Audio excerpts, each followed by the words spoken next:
Een van de opvarenden van de zonken sloep op het Prinses Margrietkanaal bij Tjergaas is Toon Stoon.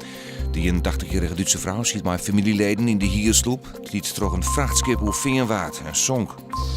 De 29e HT-race gaat dit jaar definitief net terug. De organisatie vindt het net verantwoorden om de roeirace van Haas naar Skielge terug in te letten in verband met de Hudewien.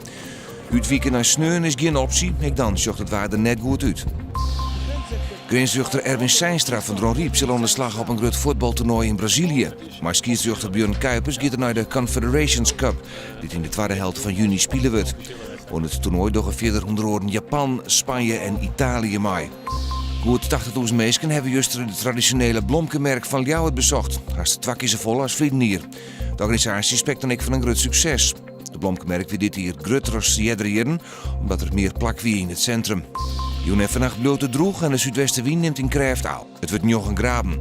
Morgen een tal buien, het is 15 graden en er zit een krachtige zuidwestenwind.